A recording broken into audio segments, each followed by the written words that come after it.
दिल्ली में 3000 test per day पर million. England में भी 3000।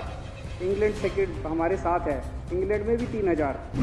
अमेरिका में 1300 टेस्ट पर डे पर मिलियन। रशिया में 2300 टेस्ट पर डे पर मिलियन। पेरू में 858 टेस्ट पर डे पर मिलियन। पूरी पृथ्वी के ऊपर सबसे ज्यादा टेस्ट आपकी दिल्ली के अंदर हो रही है।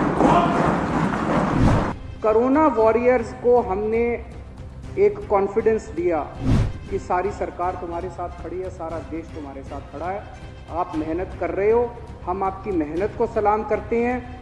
आप लोग अपने जीवन को संकट में डाल रहे हो, हम उसको सलाम करते हैं।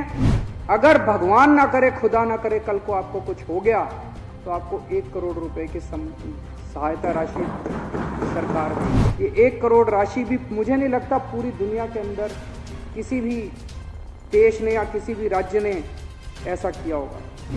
दिल्ली सरकार का ये हमने कर दिया, झूठ बोल रही है दिल्ली सरकार। केंद्र सरकार का ये हमने कर दिया, झूठ बोल रही है केंद्र सरकार। समाज ने, पूरे दिल्ली के 2 करोड़ लोगों ने जिस तरह से मिलकर इस पूरी महामारी के दौरान मदद करी है, इतनी समाज सेवी संस्थाएं, इतनी डॉक्टरों की संस्थाएं फ्री में मदद करी।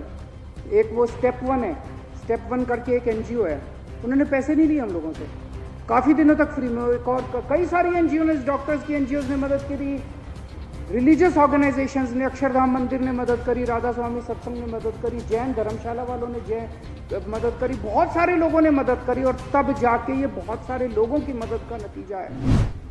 कोरोना की सिचुएशन सबसे ज़्यादा डिफ़िकल्ट दिल्ली के अंदर थी, पूरे देश में।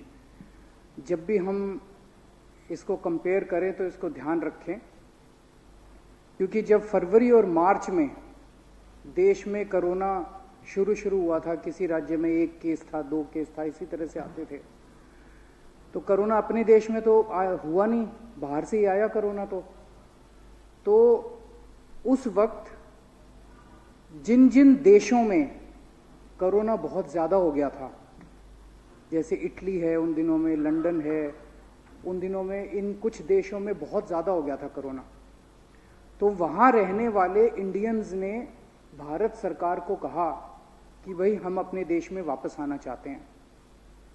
भारत सरकार ने निर्णय लिया कि स्पेशल फ्लाइट्स का अरेंजमेंट करके हम उन देशों में जहाँ कोरोना ज़्यादा है और जो इंडियंस आना चाहते हैं उनको भारत में वापस लाया जाए। अच्छी बात है, दिल्ली देश की राजधानी है, तो वो जितनी भी फ्लाइट्स बाहर से आई उसकी 80-90% फ्लाइट्स दिल्ली में उतरी वो। और उन दिनों में नया नया था कोरोना, किसी को कुछ ज्यादा ज्ञान नहीं था, तो तब तक कोई प्रोटोकॉल नहीं थे, कोई ICMR की गाइडलाइंस नहीं थी, कोई क्वारंटाइन नहीं था, कोई आइसोलेशन नहीं था। तो 22 मार्च का एक लेटर है जो हमारे हेल्थ सेक्रेटरी ने सारे DMs को भेजा हुआ है, उसमें लिखा हुआ है कि पिछले 1 महीने में 32,000 यात्री बाहर से आए हैं, और वो 32,000 यात्री बाहर से आके दिल्ली के अलग अलग कोने में फैल गए हैं।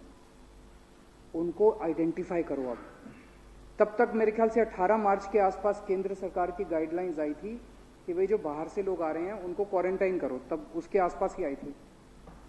तो ये 22 मार्च को दिल्ली की हेल्थ सेक्रेटरी ने एक चिट्ठी भेजी सारे DMs को कि भाई ये 32,000 लोग, इनकी लिस्ट आप लोग एयरपोर्ट से लो और उनको चिन्हित करो। और उनको अब 32,000 लोगों को चिन्हित करना तो लगभग नामुमकिन सी बात थी।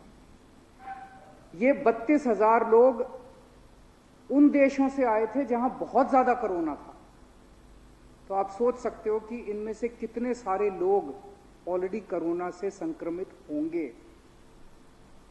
5,000, 6,000, 7,000। तो दिल्ली ने 0 से शुरू नहीं करा, दिल्ली ने वहां से शुरू करा, 5 या 6,000 केस से तो शुरू करा दिल्ली ने। और उसके बाद लॉकडाउन हो गया, नया नया था कोरोना। मेरे को याद है उन दिनों में कोई किट नहीं थी, कोई टेस्टिंग किट नहीं थी, कोई PP किट नहीं थी, कोई टेस्ट होते ही नहीं थे। तो ये लोग चारों तरफ फैल गए, कोई टेस्टिंग नहीं हो रही थी, कुछ नहीं हो रही थी, और इन्होंने कितना कोरोना फैलाया होगा ये आप अंदाजा लगा सकते हो। वहाँ से दिल्ली ने शुरू करा और दिल्ली ने धीरे धीरे करते करते कोरोना पे काफ़ी हद तक, मैं ये नहीं कह रहा कि स्थिति कंट्रोल में पूरी 100% है, काफ़ी हद तक दिल्ली ने कोरोना को कंट्रोल किया। और इसमें मैं हर जगह कहता हूं कि ये केवल और केवल एक ही चीज़ का नतीजा है, वो है टीम वर्क। हमने ये जल्दी महसूस कर लिया कि ये इतनी बड़ी महामारी है कि अकेले के बस की बात नहीं है। अगर दिल्ली सरकार इस अहंकार के अंदर रहती कि हम करेंगे और हम अकेले करेंगे तो ये कोरोना कंट्रोल होने वाला नहीं था। हमने सबकी मदद ली, हमने केंद्र सरकार की मदद ली और आज इस सदन के माध्यम से मैं केंद्र सरकार का शुक्रिया अदा करना चाहता हूं कि उन्होंने जब हमने शुरू में हमारे पास पीपी किट नहीं थे, उन्होंने दिए, हमने मांगे, उन्होंने दिए।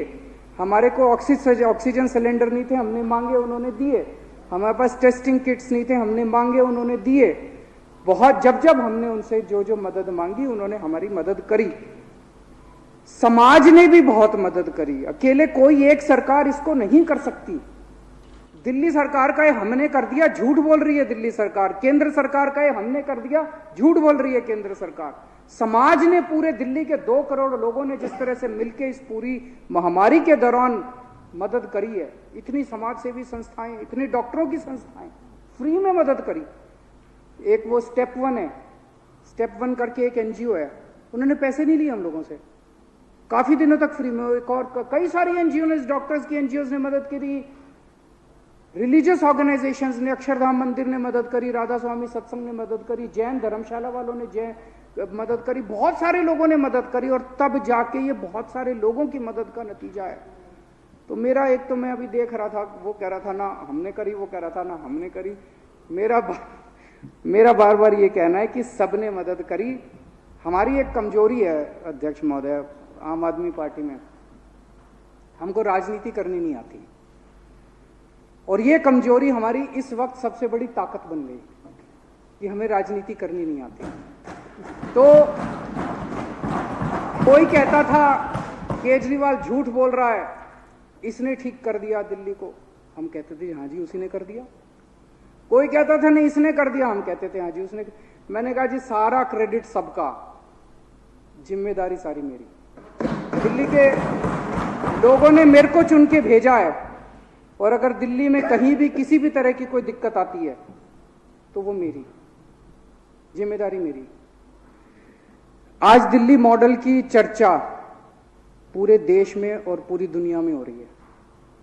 ये केजरीवाल की वजह से नहीं है, ये दिल्ली मॉडल हमारी वजह से नहीं है, ये दिल्ली के 2 करोड़ लोगों की मेहनत का नतीजा है कि आज दिल्ली मॉडल की चर्चा पूरे देश और पूरी दुनिया के अंदर हो रही है। और आज सबसे बड़ी ताकत दिल्ली के लोगों की क्या है? सबसे बड़ी ताकत दिल्ली के लोगों की है कि आज दिल्ली के लोगों के पास एक अच्छी नीयत की सरकार है। आज दिल्ली के लोगों के पास एक ईमानदार सरकार है। आज दिल्ली के लोगों के पास एक मेहनती सरकार है। आज दिल्ली के लोगों के पास एक पढ़ी लिखी सरकार है। ये सबसे बड़ी ताकत है दिल्ली के लोगों की। अध्यक्ष महोदय, पिछले 5-6 महीने में दिल्ली के लोगों ने कई मायनों में इस कोरोना मैनेजमेंट में कई चीजों में देश को नहीं पूरी दुनिया को राह दिखाई है। आज मेरे को इस सदन को कहते हुए बड़ी खुशी हो रही है। इस पृथ्वी के ऊपर सारे देशों को मिला के सबसे ज्यादा टेस्ट दिल्ली के अंदर हो रहे हैं, सारे देश मिला के। आज दिल्ली में 60,000 टेस्ट डेली हो रहे हैं। 2 करोड़ जनसंख्या है, तो अगर 10 लाख लोगों पे कैलकुलेट कर लो, छोटा सा ही कैलकुलेशन है, तो 3,000 के करीब टेस्ट पर डे पर 10 लाख लोगों पे 3,000 टेस्ट डेली हो रहे हैं। नहीं, वो तो पर मिलियन टोटल है, मैं टोटल नहीं कह रहा, मैं पर डे कह रहा हूं। पर डे जो है 3,000 टेस्ट पर डे है। 60,000 टेस्ट, 2 करोड़ जनसंख्या। इसके कंपैरिजन में फर्स्ट दिल्ली है पूरे देश में। पहले देश की फिगर्स देता हूं। नेक्स्ट सेकंड जो है, दिल्ली में 3000 पर डे पर 10 लाख। नेक्स्ट आंध्र प्रदेश है 1300 पर डे पर 10 लाख। उसके बाद गुजरात है 1000 टेस्ट, हमसे 1/3। फिर कर्नाटका 983, हरियाणा 990, महाराष्ट्र 802, उत्तर प्रदेश 670 और पूरे देश की एवरेज है 819। तो जितने टेस्ट दिल्ली में हो रहे हैं, सेकंड नंबर पे जो है उसके 1/3 टेस्ट हो रहे हैं। टेस्ट की क्या अहमियत है, ये भी मैं इसके ऊपर आऊंगा। दिल्ली में 3000 टेस्ट पर डे पर मिलियन।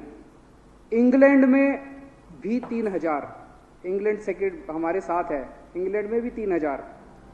अमेरिका में 1300 टेस्ट पर डे पर मिलियन। रशिया में 2300 टेस्ट पर डे पर मिलियन। पेरू में 858 टेस्ट पर डे पर मिलियन। पूरी पृथ्वी के ऊपर सबसे ज्यादा टेस्ट आपकी दिल्ली के अंदर हो रही है।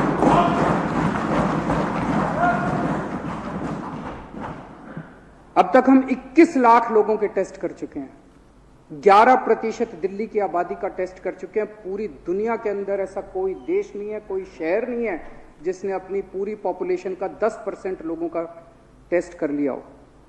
अभी विजेंद्र गुप्ता जी ने, मेरे भाई हैं, उन्होंने कहा कि वहाँ फलानी जगह कहीं टेस्ट की कोई, मेरे विपक्ष के और हमारे सबके से विनती है, मैं ये नहीं कह रहा कि दिल्ली के अंदर कोरोना 100% मैनेजमेंट सही हो रहा है। हमारी 100 गलतियां हैं, उन गलतियों को हम सबको मिलके ठीक करना है। आपकी भी जिम्मेदारी है, हमारी भी जिम्मेदारी है। आपको भी चुन के भेजा है लोगों ने, तो कहीं दिल्ली के अंदर हमारी कोई कमी नजर आए, आप सीधे मेरे को फोन कर दो, सीधे सत्येंद्र जैन को फोन कर दो, उसको ठीक करेंगे, हम मिलके ठीक करेंगे। ये टेस्ट करना क्यों जरूरी है? ये टेस्ट करना इसलिए जरूरी है, जैसा आप खुद ही बता रहे हो, सीरो सर्वे के अंदर आया भी 60 लाख लोगों को ऑलरेडी होके ठीक हो चुका। इसका मतलब हम जितने टेस्ट करते हैं, जितने भी टेस्ट कर लो कम पड़ेंगे। जितने भी टेस्ट कर लो, हमारा बस चले तो एक दिन 2 करोड़ लोगों को टेस्ट करा के सारों को आइसोलेट कर दो, कोरोना खत्म हो जाएगा। लेकिन इतने टेस्ट हो नहीं सकते, इतनी कैपेसिटी नहीं है। तो जितने हम टेस्ट बढ़ाएंगे, नंबर उतने ज्यादा आएंगे ही आएंगे।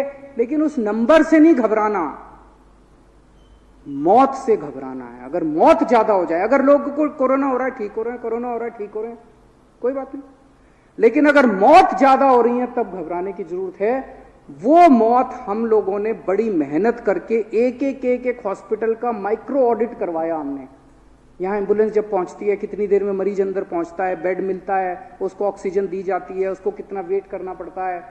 एक अस्पताल का माइक्रो मैनेजमेंट करके आज दिल्ली के अंदर डेथ रेट 0.68% है, जो मैं समझता हूं ये भी शायद पूरी दुनिया में सबसे कम डेथ रेट होगा। पूरी दुनिया में कहीं इतना कम डेथ रेट नहीं है। तो पहली चीज, पूरी दुनिया में सबसे ज्यादा आइस टेस्टिंग आज दिल्ली के अंदर हो रही है। दूसरा, पूरी दुनिया में पहली बार होम आइसोलेशन का आइडिया दिल्ली के अंदर आया। ये कैसे आया? कोरोना तो नया था, किसी को पता नहीं था कोरोना का मैनेजमेंट कैसे करना है, कोरोना कैसे बिहेव करता है, क्या करता है। हमने देखा कि दूसरे देशों से तस्वीरें आ रही थी, कहानियां आ रही थी, इंटरनेट के ऊपर हम खूब स्टडी किया करते थे। इटली के अंदर सुनते थे, स्पेन के अंदर सुनते थे, दूसरे यूरोपियन कंट्रीज के अंदर सुनते थे कि सारे अस्पताल भर गए, सड़कों के ऊपर मरीज पड़े हैं, सीरियस मरीज सड़कों के ऊपर पड़े हैं, अस्पतालों में जगह नहीं है, बरांडे के ऊपर। हमें लगता था यार, यूरोपियन कंट्रीज में अगर ये हाल है तो हमारे देश के अंदर जब ये फैलेगा तो क्या हाल होगा। तो जब वहां स्टडी किया तो पता चला कि जो पॉजिटिव आए उसको अस्पताल में भर्ती करा देते हैं, जो पॉजिटिव आए उसको अस्पताल में। तो महामारी है, लोग तो बहुत बड़ी तेजी के साथ संक्रमित होते जा रहे हैं। इतने तो बेड किसी भी देश में नहीं होंगे, चाहे कोई कितना भी डेवलप्ड कंट्री हो, इतने बेड कहां से आएंगे। तब हम लोगों ने सोचा कि इसको 2 पार्ट में बांटना पड़ेगा। जो लोग एसिम्टोमेटिक है, जिनको कोई सिम्टम नहीं है, उनको अस्पताल की क्या जरूरत है। जो माइल्ड सिम्टम वाले हैं, जिनको ज्यादा अस्पताल की दिक्कत नहीं है, उनको क्या जरूरत है। तो हमने ये तय किया कि जितने एसिम्टोमेटिक है और जो माइल्ड सिम्टम वाले हैं, उनका इंतजाम घर में होना चाहिए। उनका इंतजाम घर में करने से 2 फायदे हुए। एक फायदा तो ये हुआ कि पहले लोग टेस्टिंग नहीं कराते थे, हिचकते थे कि अगर पॉजिटिव आ गए सरकार उठा के क्वारंटाइन सेंटर में डाल देगी। कोई क्वारंटाइन सेंटर में नहीं जाना चाहता, तो लोग अगर एसिम्टोमेटिक या माइल्ड सिम्टम वाले होते थे वो कहते थे यार टेस्ट ही मत कराओ। अब जैसे ही हमने कहा होम आप अपने घर में ठीक हो जाओगे, और इसका सबसे बड़ा उदाहरण था, बचपन में कहते थे ना माता हो गई, माता होती थी, कहते थे ना माता हो गई, तो माता होती थी घर में, मम्मी जो है वो एक अलग कमरे में कर देती थी सारा इंतजाम, माता भी बड़ा संक्रमित बीमारी होती थी। तो अगर घर के अंदर पता चल जाए तो घर वाले बड़ा अच्छा इंतजाम करते हैं अपने उसका आइसोलेशन वगैरह का सारा। कुछ लोग कहते हैं घर के अंदर सबको फैल जाएगा, सबको नहीं फैलेगा, बाहर फैलेगा सबको। अस्पताल वाले उतना अच्छा इंतजाम नहीं करेंगे जितना घर वाले अपना अच्छा इंतजाम कर देते हैं। तो उससे हमने करके इनका इंतजाम करा। रोज सुबह शाम डॉक्टर फोन करता है, उनसे पूछता है कि भाई हाँ ठीक ठाक हो, टेम्परेचर कितना है, ऑक्सीजन कितनी है, ऑक्सीमीटर उनको दिया। और उनके आज मैं आपको डेटा देना चाहता हूं, अभी तक 1,15,254 लोगों का हम घर पे इलाज कर चुके हैं। 1,15,254। इनमें से 16,568 लोग अभी फिलहाल होम आइसोलेशन में हैं और 96,288 लोग ठीक हो चुके हैं घर में। 1,15,254 में से आप सोचिए डेथ कितने लोगों को हुई है? मात्र 30 लोगों की। 1.25 लाख लोगों में से मात्र 30 लोगों की होम आइसोलेशन में डेथ हुई है। ये फिगर आती है 0.03%। शायद पूरी दुनिया के अंदर इतनी लो डेथ रेट कहीं नहीं होगी। इतना सक्सेसफुल होम आइसोलेशन प्रोग्राम है, और अब इस होम आइसोलेशन प्रोग्राम की पूरी दुनिया के अंदर चर्चा हो रही है। और बहुत सारे देश अब दिल्ली के, वो जैसे इन्होंने संजीव झा ने बताया, कोरिया के एम्बेसडर ने कहा कि दिल्ली का होम आइसोलेशन मॉडल पूरी दुनिया को स्टडी करने के लिए है। तीसरी चीज जो हमने करी उसका जिक्र कम होता है, लेकिन मेरे को ये लगता है कि कोरोना वॉरियर्स को हमने एक कॉन्फिडेंस दिया कि सारी सरकार तुम्हारे साथ खड़ी है, सारा देश तुम्हारे साथ खड़ा है, आप मेहनत कर रहे हो, हम आपकी मेहनत को सलाम करते हैं। आप लोग अपने जीवन को संकट में डाल रहे हो, हम उसको सलाम करते हैं। अगर भगवान ना करे, खुदा ना करे, कल को आपको कुछ हो गया तो आपको 1 करोड़ रुपए की सहायता राशि सरकार देगी। जब ये अनाउंस करा तो डॉक्टर्स को, नर्सेज को, इन सब लोगों को एक कॉन्फिडेंस बना कि सरकार हमारे साथ खड़ी है।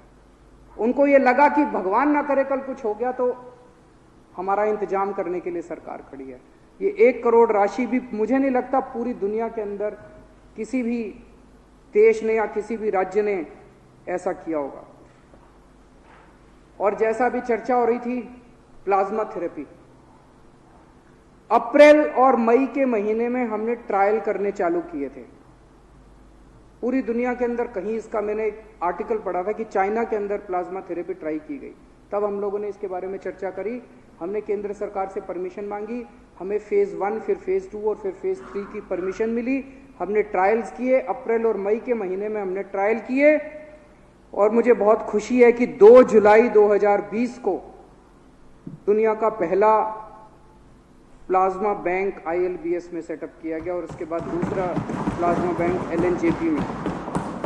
तो हमने ट्रायल के दौरान ही इलाज करना तो अप्रैल मई से ही शुरू कर दिया था, प्लाज्मा का इलाज करना।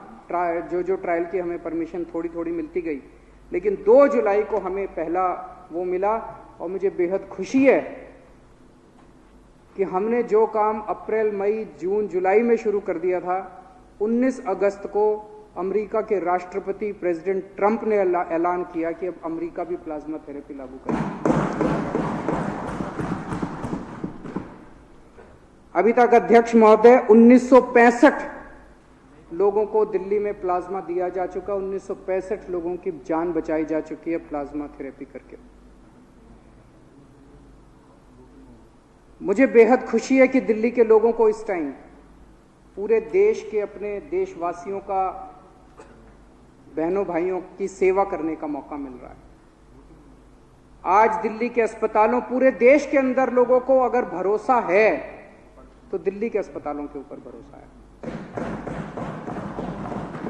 पूरे देश भर से, सरकारी अस्पतालों में भी और प्राइवेट अस्पतालों में भी, राजस्थान से लोग आ रहे हैं, मध्य प्रदेश से लोग आ रहे हैं, उत्तर प्रदेश से लोग आ रहे हैं, झारखंड से लोग आ रहे हैं, बिहार से लोग आ रहे हैं, पंजाब से लोग आ रहे हैं। और 26 जुलाई के बाद का डेटा है मेरे पास, अभी तक हम 5,264 दिल्ली के बाहर के मरीजों का इलाज कर चुके हैं। दिल्ली को इस बात का फख्र है कि हम लोग अपने पूरे देशवासियों का इस टाइम सेवा कर रहे हैं, सबका हम इलाज कर रहे हैं। लेकिन मैं ये भी उम्मीद करता हूं कि ये कोरोना महामारी हम लोगों को एक सीख देगी। आज दिल्ली ने इतनी जल्दी टर्न अराउंड करा क्योंकि हमने 5 साल के अंदर दिल्ली के स्वास्थ्य के सेक्टर में इतना इन्वेस्ट किया था। कुछ लोग कहते हैं अरविंद जी आप तो कहते हो हमने दिल्ली में अस्पताल ठीक कर दिए थे, फिर जून के महीने में आपके बेड की कमी क्यों हो गई फलान। दिल्ली कोरोना की महामारी एक स्पेशल किस्म का इलाज मांगती है। जैसे हमारा एलएनजेपी हॉस्पिटल में हार्ट की भी इलाज होता है, न्यूरो का भी इलाज होता है, इसका भी इलाज होता है, तो अलग अलग डिपार्टमेंट है। कोरोना वाले में तो केवल ऑक्सीजन चाहिए, तो अब सारे डिपार्टमेंट खत्म करके सारे बेड्स को ऑक्सीजन बेड्स में कन्वर्ट करना पड़ा। सारे आईसीयूज को खत्म करके सारे आईसीयूज को केवल और केवल कोरोना के लिए। वो टर्न अराउंड इसलिए पॉसिबल हुआ क्योंकि हमारे पास बेसिक इंफ्रास्ट्रक्चर मौजूद था। तो वो टर्न अराउंड करके हमने दिल्ली के अस्पतालों को तुरंत टर्न अराउंड किया और उनको उसमें कन्वर्ट किया। तो आज मैं उम्मीद करता हूं कि कोरोना की महामारी से सीख लेके जैसे दिल्ली ने 5 साल के अंदर हेल्थ इंफ्रास्ट्रक्चर में इतना इन्वेस्ट किया है, बाकी देश की राज्य सरकारें भी अपने अपने राज्य के अंदर हेल्थ के अंदर इन्वेस्ट करेंगी ताकि उनकी लोगों को अपना इलाज कराने के लिए दिल्ली आने की जरूरत, इतनी दूर आने की जरूरत ना पड़े। अध्यक्ष महोदय, इस टाइम